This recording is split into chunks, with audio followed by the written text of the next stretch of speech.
Hey guys, we're going to try out something kind of cool today. We're going to be using a little bit of ballistic gel from some good friends over at Clear Ballistics. They make a really different, unique kind of ballistic gel. It's a little bit different than the old kind where you had to cook everything and recook it, or it rotted and it started to stink and break down. A lot different type of process right here, and we're going to show you how effective it is as far as on the range of shooting it. What we're going to be shooting is some of G2 Research's R.I.P ammo. You've probably heard a lot about this ammo.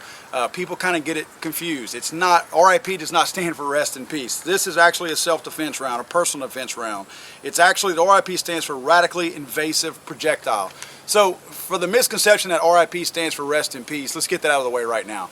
There's a little bit of misconception, I believe, that when you shoot any kind of round like this in the house or at anything else, that it just busts up and blows completely apart. The whole purpose of this round is for it to break up some, but it's to do that in order to give the projectile several different areas that it's actually hitting in, not for it to dissipate or fragment into nothing. It's still generating or sending that energy into its target and utilizing it there rather than losing it all as soon as it hits the target. This 92 grain solid copper 9mm R.I.P round is a thing of beauty. At 1250 feet per second, it packs a serious punch with up to 14 to 16 inches of penetration and around 6-inch diameter spread of the petals once it penetrates. Its unique petaled trocar design gives it the ability to not only penetrate deep into its target, but to also fragment upon entry. Here you have a 100% lead-free self-defense round with up to 9 separate wound channels that it creates upon entry. But enough about the R.I.P round. Let's see what it does when you fire the thing. We set up at our standard 7-yard distance, which is your basic average of a confrontation of a self-defense scenario. Yeah. Okay, what we're going to do first, we're going to simulate this R.I.P round going through sheetrock here. We wanted 2 pieces of sheetrock out here. Now we wanted our space in between to somewhat simulate a wall. Obviously this space is going to be a little bit more than your standard wall would be, a 2x4 wall, but nevertheless it's going to give you that gap in between so that both pieces of sheetrock are not back to back whenever we make this shot. So we just steadied it a little bit here to kind of keep it in place. But again, 2 pieces of sheetrock here, and we want to simulate if you were shooting this round inside your home, what does it do through the wall? Does it penetrate the wall, and what goes through to the other side once it makes it through both pieces of sheetrock? We loaded up our custom KM3 Solutions 6-hour Legion with the 92 grain R.I.P rounds. We were going for accuracy here too.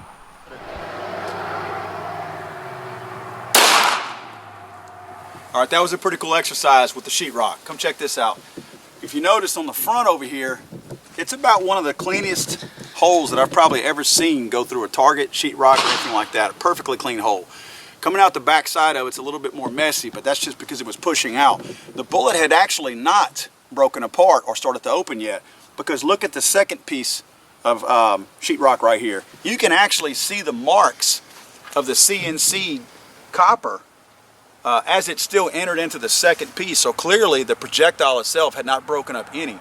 It was just as intact on the front side and the back side. So it's kind of cool. I mean, I wish we had something behind it. Oh, guess what? We've got ballistic gel. Let's make this shot again. I'm really curious to see if that round started to expand or break apart at all when it exited the second piece of sheetrock. Guys, if you'll notice, this Clear Ballistics gel comes completely intact. It's actually not something that you have to make yourself or, quote, bake yourself. It's actually pretty cool. Big change in how ballistics gel is being used right now. I would imagine a lot of the old ballistic gel companies are going to probably have to put something synthetic like this out anyway themselves to be able to compete. Because the downside to using ballistics gel in the past was the fact that you pretty much had to cook it and prepare it yourself and not get it like this. This ships like this. So as you see, this came in the mail exactly like you see it right here. It came directly in the mail like this. So this is a product that, in my opinion, I can use a lot.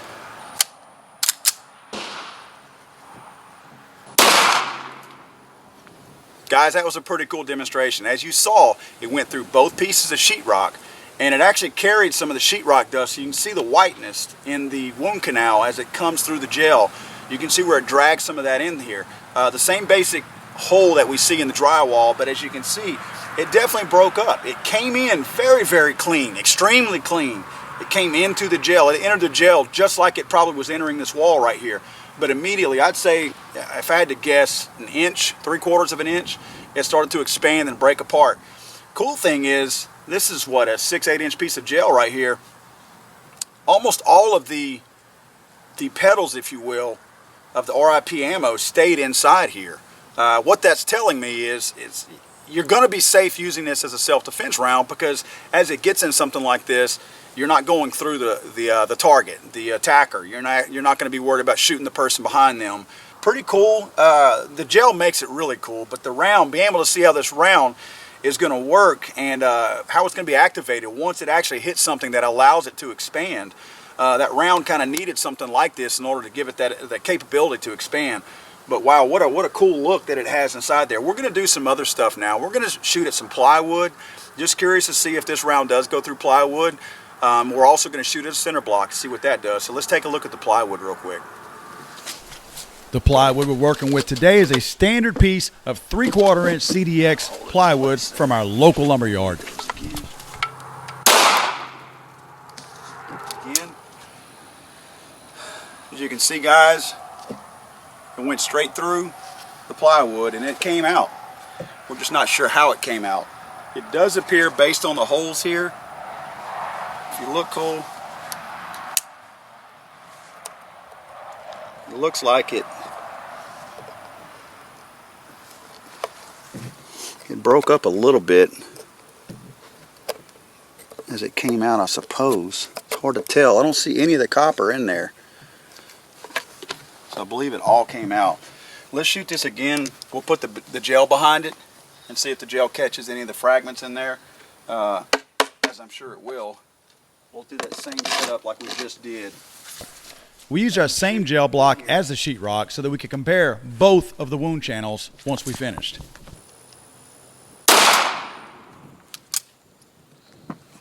We get it. Looks like I shot high. Oh, we got it. It definitely comes through. Wow, look at the plywood it brought in with it.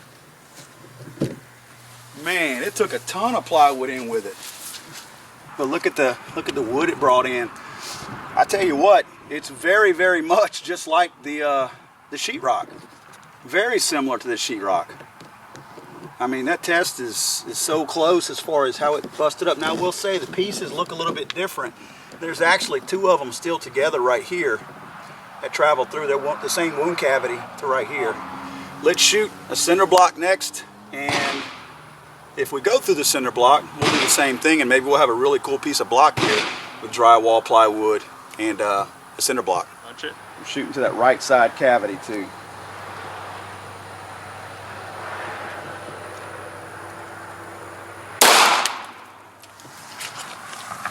Let's shoot this other side over here. See how I shot kind of high? Mm-hmm. Let me shoot a little bit lower. Watch it. Pop it. Now that made a prettier hole. No, it didn't go through, but it blew the back out of it just from the concussion of it. Look on the inside.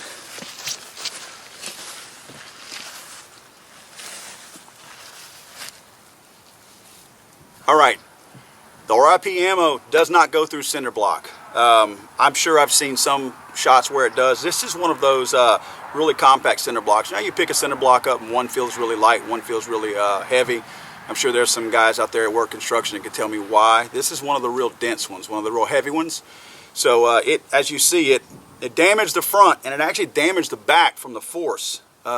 Hitting the front made the back kind of fall out a little bit, but it did not go through. There is no hole through the cinder block itself. So we're not going to do a ballistics test, gel tests behind this. So you definitely have some stopping power with a cinder block if you're trying to stop an R.I.P round. Next up, we wanted to try to simulate heavy clothing, so we used a denim jacket to go over this piece of gel block so that we could fire into it, again, to simulate somebody wearing a jacket or a coat.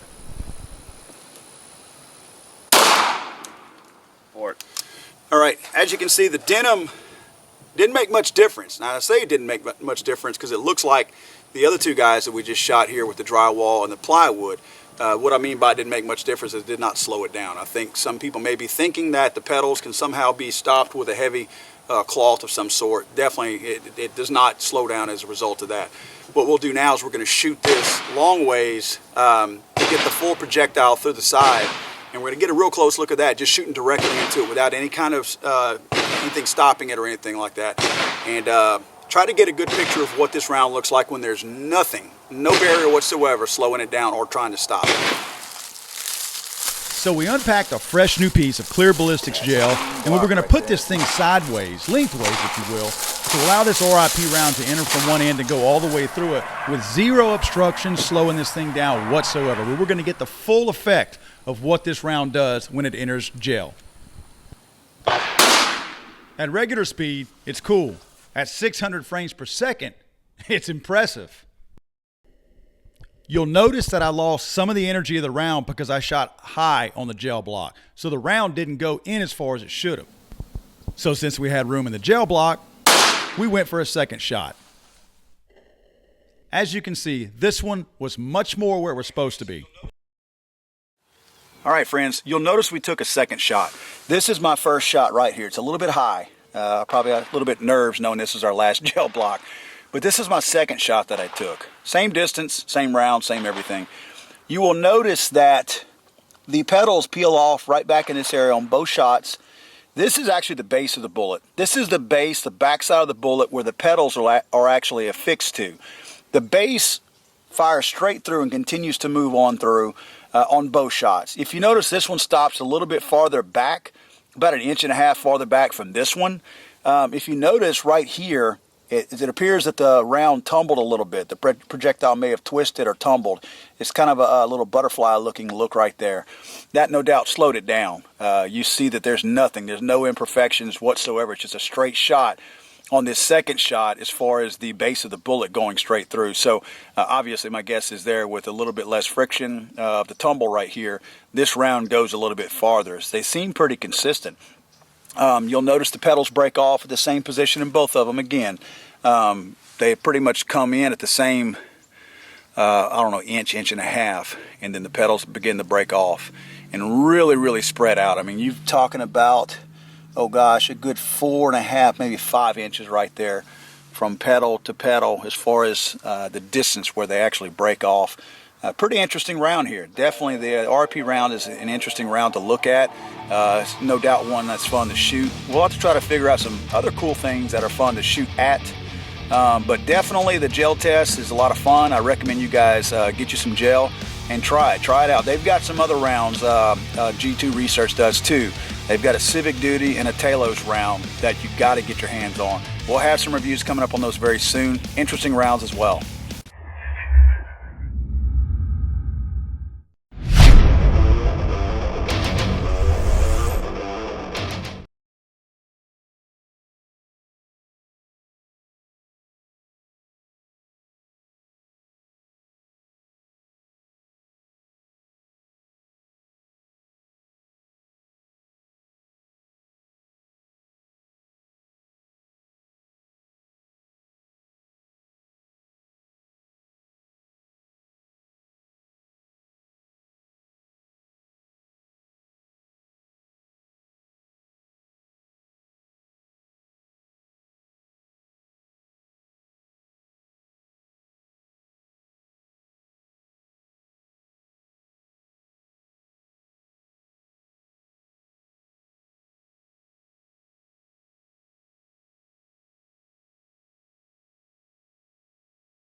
Pop it. Oh, we got lucky. Oh man, one spot got on me. I'm clean.